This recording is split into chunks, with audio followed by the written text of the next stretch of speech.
Hey, bonjour tout le monde, j'espère que vous allez bien. Bienvenue dans une nouvelle vidéo dédiée à Terraform. Principalement aujourd'hui, on va s'intéresser à la gestion de Docker Registry comme data source et des images, notamment des versions d'images à travers le provider Docker de Terraform.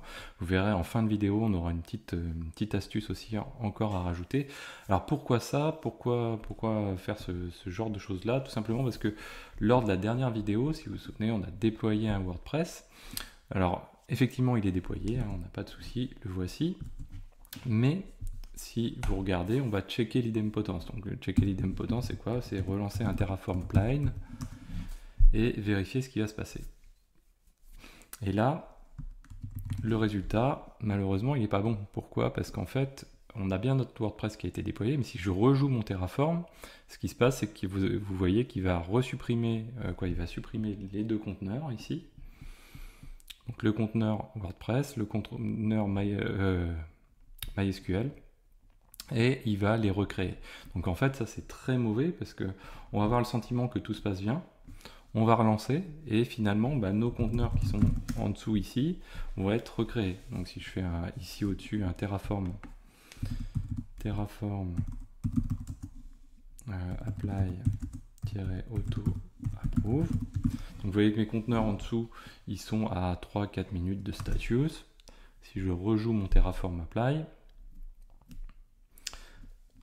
hop, donc là, il va les avoir destroy et recréer. Donc voilà, 4-5 secondes. Donc c'est pas bon parce que derrière, potentiellement, on a en downtime. Donc bon, là, on a de la chance, on n'est pas en downtime, mais voilà, il y a forcément un moment où il y a un downtime, donc c'est pas du tout bon en termes de gestion d'infrastructure as code. Donc il faut qu'on gère cet élément-là.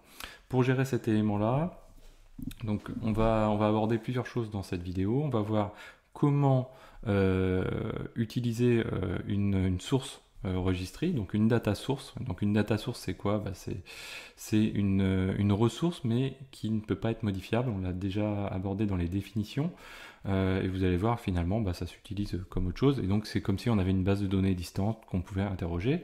Ensuite, ce qu'on va faire, on va voir comment on utilise les images, bien comprendre le principe d'utilisation des images et comment Terraform les récupère, les poules exactement. Et puis enfin, on verra la mise en place de notre idempotence dans notre module WordPress. Donc, commençons par le commencement. Donc, on a la gestion des attributs qu'on peut vérifier via le Terraform Show. Donc si on fait un Terraform Show ici, on va se retrouver ici, vous voyez par exemple pour les images, on dispose de différents attributs, notamment l'attribut ID, l'attribut latest et l'attribut name.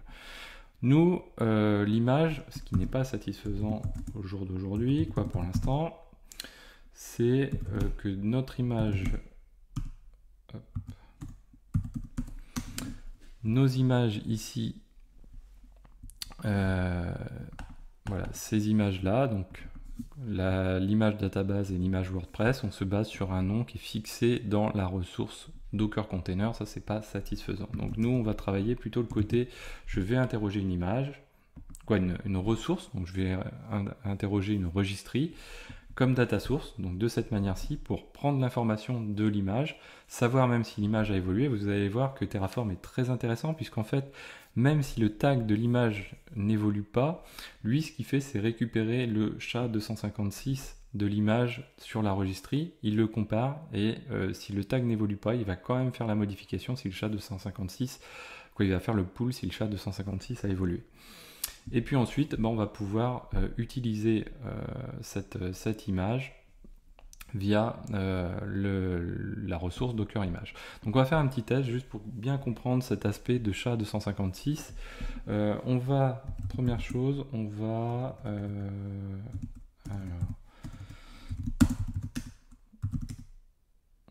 va créer un Dockerfile ici. Donc ce Dockerfile, pour créer une image, donc je dis from Alpine, donc je fais quelque chose de vraiment très lambda pour pas perdre de temps, et je dis run, on va faire un echo hello dans /tmp de Xavier. Ok. Donc moi je vais me loguer donc j'ai ici la registrie Docker Hub, hein, donc qui est la plus connue. Et je vais me créer une image dessus. Donc je vais faire un Docker build et -t pour passer le nom de l'image. Donc sur le Docker Hub, il faut que ce soit préfixé par le nom du user, moi en l'occurrence c'est Preximo, et derrière le nom de l'image, puis suivi de son tag. Donc nous on va mettre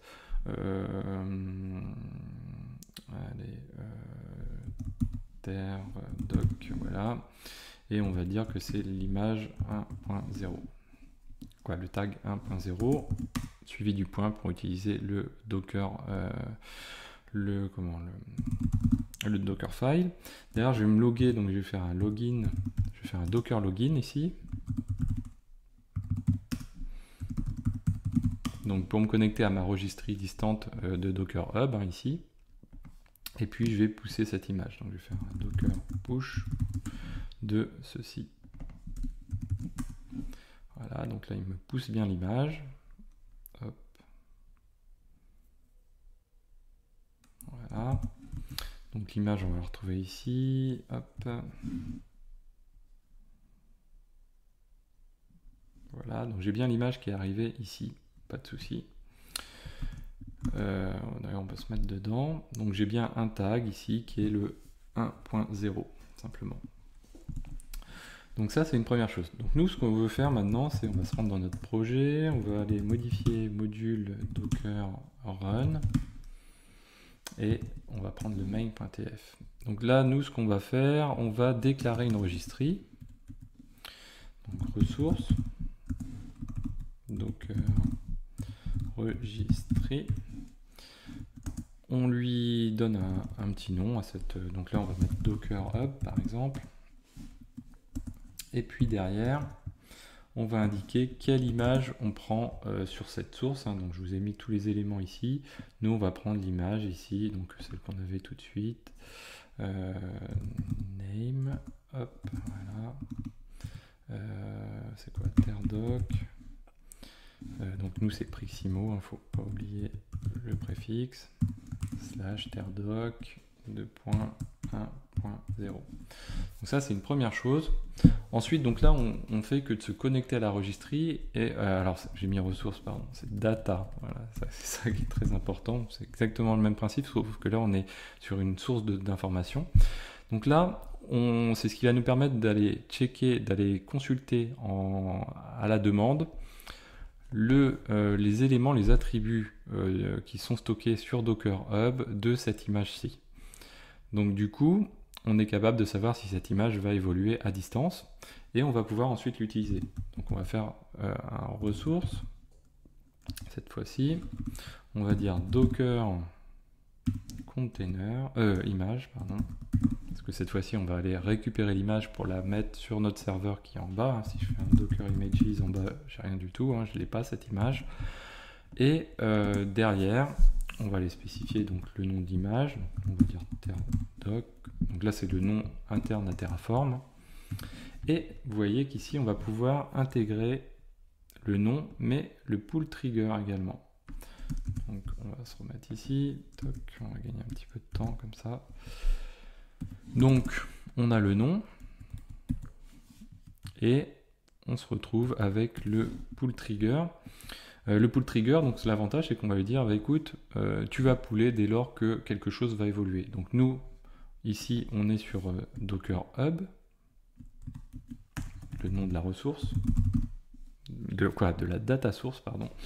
Donc Docker Hub. Et derrière, ici, toujours le même principe, Docker Hub. Donc là, on récupère de cette data source Docker Hub qui fait référence à cette image-ci sur le Docker Hub. On récupère son nom. Bon, ça, jusqu'ici, pas de souci. Ici, on l'a ici. Mais on récupère aussi le SHA-256 et surtout, on déclenche le pull dès lors que celui-ci évolue. Donc, si je fais donc nous on va se limiter juste à ce module-ci, ça va permettre de revoir en même temps le target, donc Terraform, apply, -target, module module. Nous on est sur le module Docker Run, on a dit. Donc là je vais. Alors qu'est-ce qu'il a dit? Ressources, oui, effectivement. En bon français, j'ai mis 2 S à ressources, bien joué. Hop, voilà. Donc, qu'est-ce qu'il me dit? J'ai dû faire une erreur. Not been declared in Docker Run. Ouais, alors. On check. Docker Registry, Docker Hub, ok. Ah, je sais ce que j'ai fait. Image, voilà. Autant pour moi. Donc ici la data source c'est image. Je crois que c'est avec un S, non? Non, sans S. Ok. Donc ici on relance. Donc juste spécifiquement ce module. Donc là, bien sûr, il va nous dire, ok, moi je veux installer cette image. Donc jusque là, comportement logique, pas de grosse évolution par rapport à ce qu'on a vu précédemment. Si je fais un Docker Images ici, j'ai bien mon image qui a été ramenée. Donc, imaginons que je ne fasse pas évoluer la version de mon image. Je fais une modification de mon Dockerfile. Une évolution de mon Dockerfile ici. Je dis, tiens, je vais rajouter une deuxième ligne. Et là, je fais Hello 2. Comme ça, je suis sûr d'avoir une modification. J'ai un layer supplémentaire. Donc là, je vais faire je vais refaire mon build et je ne vais pas changer le tag. N'est-ce pas? Donc là, je vais faire un docker push, toujours même principe, de mon image en question. Donc là, comme le SHA-256 a évolué, on va repousser donc notre image. Voilà. Ici, si je rafraîchis, hop, ça arrive. J'ai toujours bien qu'un tag. Par contre, l'ID, quoi, le SHA-256 a évolué lui. Donc c'est dommage, on aurait dû le regarder tout à l'heure. Voilà. Donc le SHA-256 a évolué. Donc du coup, si je fais un Terraform plain, on va le faire comme ça. Quoique non, plain, je vais faire un apply pour pas avoir trop de perturbations. Hop, voilà. Alors, nos config... oui. Voilà. Et là, qu'est-ce qui se passe? Il va me dire, bah ok, moi je fais une modification. Et je fais quoi? Je fais, hop, ici, ça on le voit à peine. Voilà. Et il me dit, ok, moi, TerDoc, il doit être remplacé. Pourquoi? Donc il dit, je force le remplacement parce que j'ai sur mon pull trigger une évolution du SHA-256. Donc vous voyez que le tag en lui-même n'a pas évolué, le SHA-256 a évolué, donc du coup il propose la modification. Donc ça c'est très très important de bien comprendre ça. Et surtout, bah voilà, ça va être très très utile.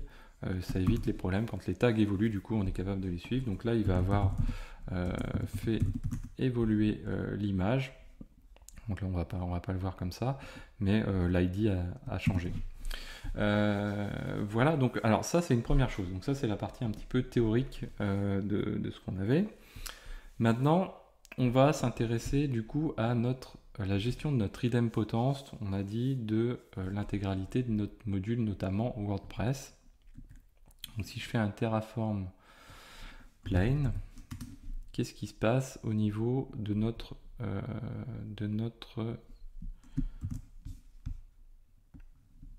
application?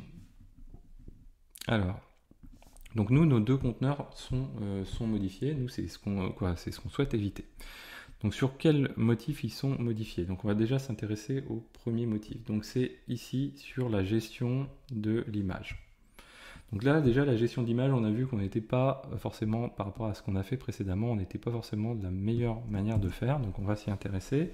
On va faire module, Docker, WordPress, main. Donc première chose déjà, on va s'occuper de déclarer nos images qu'on va chercher sur la registry. Donc on va faire deux data sources. Donc ici Docker registry. Et cette fois-ci, j'oublie pas l'image. Et première chose, on va s'occuper de MySQL. Et dans MySQL, on va tout simplement lui passer le nom de notre MySQL qui est en dessous, ici, voilà. C'est cette version-là qu'on veut récupérer. C'est pas forcément la plus récente, mais on va prendre celle-ci. Donc, ici, première chose, j'ai fait ça. Deuxième chose, je vais faire la même chose pour mon image WordPress, bien sûr.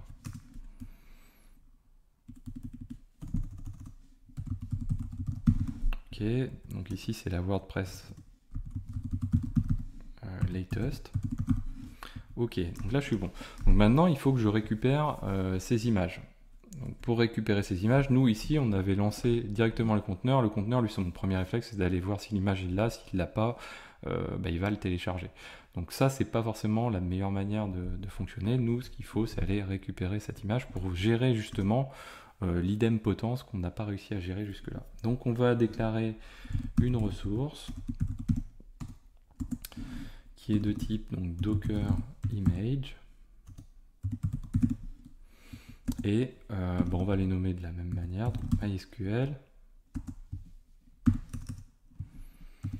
Et donc là, on va lui passer comme élément, on va repartir sur la même base de ce qu'on avait tout à l'heure. Hop, on repart de ceci, hop, voilà, comme ça. Donc, hop. Ici, on fait appel à, donc là on est sur l'image MySQL qui fait appel au Docker Registry Image, donc la data source qui est ici, qui se nomme MySQL, par exemple celle ici, et son nom.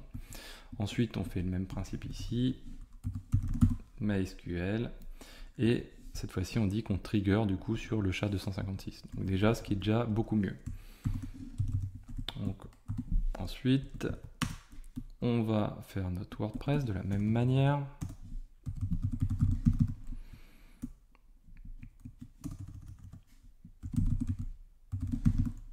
Voilà.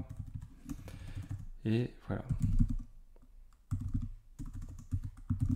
Alors ça nous permet de faire une chose, c'est que maintenant, plutôt que d'appeler ici, d'appeler quelque chose qui n'est pas variabilisé, maintenant on va appeler une variable. Donc on va appeler docker image.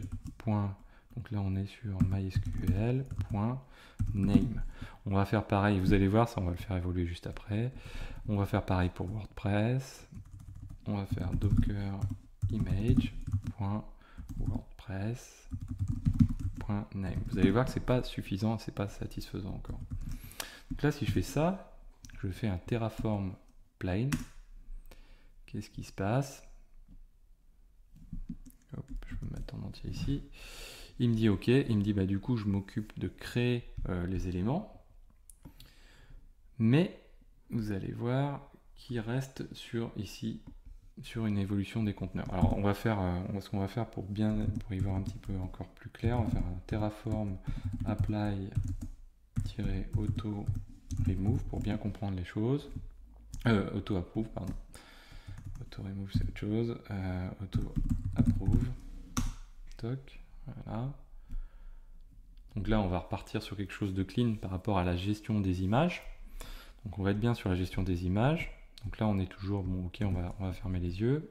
Si je fais un Terraform plain, cette fois-ci, malgré mes modifications, vous voyez qu'il est toujours en train de supprimer et de recréer mes deux conteneurs. Donc ça va pas. Pourquoi? Parce que tout simplement, il ne faut pas se baser sur le nom qui est ici. Hop. Ici, il ne faut pas se baser sur le nom de la ressource Docker Image, mais sur un attribut qui s'appelle latest, qui correspond en gros au SHA-256. Donc si on met latest ici, qui est plutôt mal nommé, parce que vous voyez que finalement, sur la base de données, on est sur une version 5.7, donc pour suivre le cheminement, on est sur une version 5.7. On déclare ici au niveau de notre Docker Registry Image, donc data source, on collecte cette information.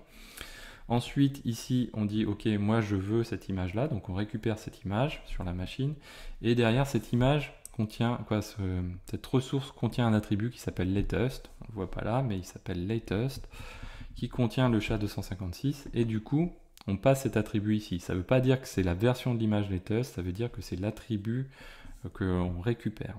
Donc on va faire pareil également sur WordPress. Alors je crois qu'on a l'attribut aussi ID qui ferait très bien l'affaire. Donc là, si je fais un Terraform Plane, qu'est-ce qui se passe? Donc là, vous voyez que j'en ai plus qu'un. Parce que j'ai un autre souci d'idempotence, donc on va le régler juste après. On va checker, tiens, si on peut, plutôt que latest, lui passer ID ici. Hop. Hop. Ouais, que j'aille pas modifier tout et n'importe quoi. Hop. ID. Ok.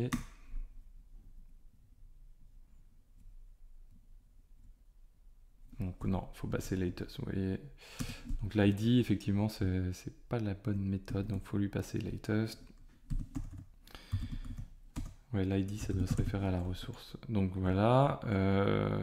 Donc ça, c'est un premier élément. Donc avec ça, on règle une partie de notre idempotence, on a dit, puisque on n'a plus qu'un souci d'idempotence. Alors quel est ce souci? Le souci, si on le regarde, vous voyez, le force replacement, il se fait sur cet élément-là. Pourquoi? Parce que tout simplement, Terraform estime que var 3w html évolue et que du coup, il veut recréer le conteneur pour ça. Alors ça, on peut le fixer très simplement. On va faire comme ceci. Et comme c'est un attribut de notre Docker, notre ressource Docker Container WordPress, on va pouvoir le fixer en dur. Alors c'est pas forcément la méthode clean, quoi, on va dire, mais ça permet de le fixer en dur. Donc on va aller ici, donc dans notre Docker Container ici. Alors d'ailleurs celui-ci, il n'a rien à faire là, lui. Hop, voilà. Et ici, par exemple, on va lui rajouter cet attribut-là. Voilà. Donc là, on peut faire un truc un peu plus... Hop, voilà, toc. Voilà. Donc là, on est pas mal. Et donc, si je refais ça, après avoir fixé cet élément-là, que je fais un Terraform Plane, qu'est-ce qui se passe? Alors, on a encore... Ah oui, alors on a un replacement parce que j'ai fait la petite modif sur le volume en même temps. Donc, c'est pas grave, on va le faire. On va faire un apply-auto approve.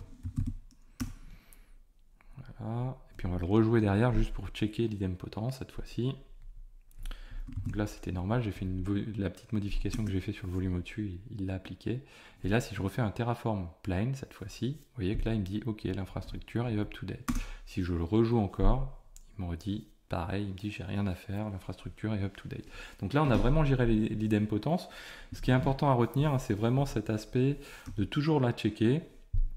Allez trouver les attributs qui vont bien pour avoir le comportement que vous souhaitez. Là sur les images, vous voyez, c'était pas souhaitable, donc on en a conclu que c'était pas souhaitable qu'on recrée les conteneurs à chaque fois. Donc on a été trouvé, donc déjà d'une part, le fait de variabiliser la manière dont on gère l'image, première chose, donc en tapant sur la registrie distante.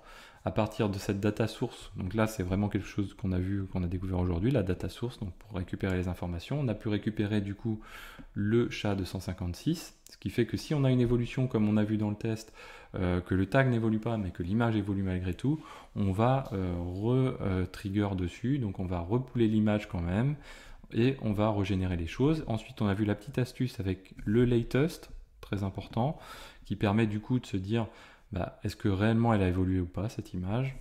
Et puis enfin on a vu comment fixer une idempotence qu'on avait du mal à gérer en indiquant directement le working dir en dur. Voilà, donc j'espère que cette vidéo vous a plu, n'hésitez pas à la partager, à mettre des pouces bleus, à commenter, et moi je vous dis à très bientôt sur Xavki.